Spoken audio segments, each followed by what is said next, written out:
Welcome to Give Me 5 Minutes, WTM Africa's on-site podcast where we capture the pulse of the show on the show floor with dynamic conversations. I'm your host, Andela Mlandu, broadcasting live from our very own sound garden. Let's dive in. Joining me today is Seyi Olusanya, the Managing Director of Once Upon a Destination. Yes. Seyi, welcome. Thank you. Thank you so much, Andela. I'm going to jump right into it and ask you, is it possible for Africa to set new global standards for luxury travel? Absolutely. You know, this topic has been on my mind as I prepare for a speech I'm going to be giving later about luxury travel in Africa. And I have to say that there is something that we bring on board as Africans that you don't find in many places of the world. And that's who we are.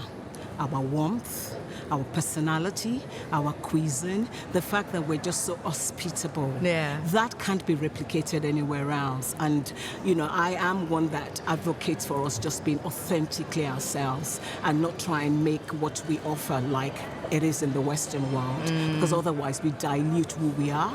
And in doing that, we lose our essence and we lose our authenticity. I watched something recently on Instagram, Sarah Bakley's husband, I forget his name now, and he said there's 7 things that he wanted to hand over to his children.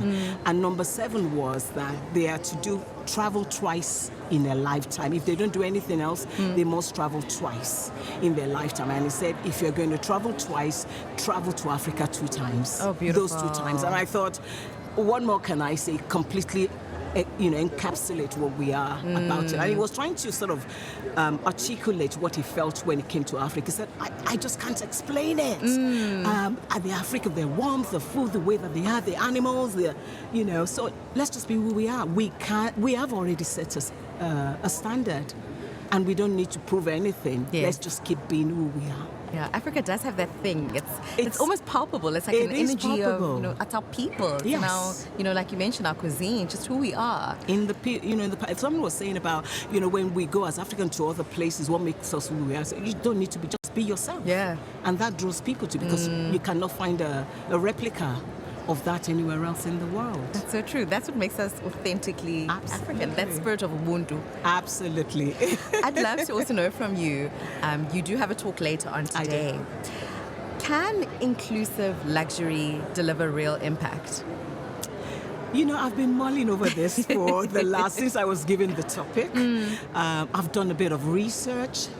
And interestingly, I've had the opportunity to speak to business owners and stakeholders over the last few days at ILTM. And what I've heard from them, the passion with which they've talked about the impact that they are creating within the community got me a bit conflicted. Because on one end, people are impacting communities by providing education, which is vital. That's the key to freedom, as we all know. Yes. Healthcare. Somebody gave an example about, I forgot the name of the company now, where they have surgeons from the US coming into Africa a few times a year to work with a particular community where a lot of the children suffer from cleft lips. And it's a major thing. It's something that could disfigure that child for the rest of that child's life. Now, that impacts in one way or the other, because that child, ordinarily could be somebody who never have the confidence to be themselves in the real world. A child being educated opens up the door for them to do better. But on the flip side of that is what I call ownership. Things that would change the trajectory of generations that even get unborn. My mother came from a family where they really had nothing, but she had education and she had the zeal and the vision to do better. And generations down the line, the life that my mother lived isn't the life I'm living, and isn't the life that my children are living, because she did everything into pouring into us to ensure that we had a better life. Yes. So, and all of that comes into, if people are just getting the scraps and not quite the opportunity for ownership. I mean, I have come up with something I'm not going to share here yet that I feel might be a way forward, just a suggestion that would, help people have that sense of ownership, have that sense of belonging as well. But I'm not going to talk about it. So I feel, the impact is there, but I feel true impact comes from transformation, and it comes from ownership. I love that. We're looking at the next generation. You've just mentioned that, you look at travel differently to how your mom, life differently to how your mom was. And your children now are looking and doing life differently. We've got technological advancements. Life has changed, tremendously. Yes. What does the next generation of Africa luxury look like for, the next generation? The next generation, as we can see them, the Gen Zs. They are traveling. They have been exposed. They're well educated. They're well traveled. Most of them come from families where, the family have traveled and they've carried them along. I gave the example earlier on about my 22-year-old who's only worked. He's not even worked a year. Yeah. But he's made time out to travel to discover the world by himself, I must add. He wanted to do with friends, and the friends were faffing around, and he thought, I'm not going to let them stop me. And he's gone off and done his own thing. So I feel that the next generation of Africans would definitely be traveling. I think the key factor for me is for them to discover Africa.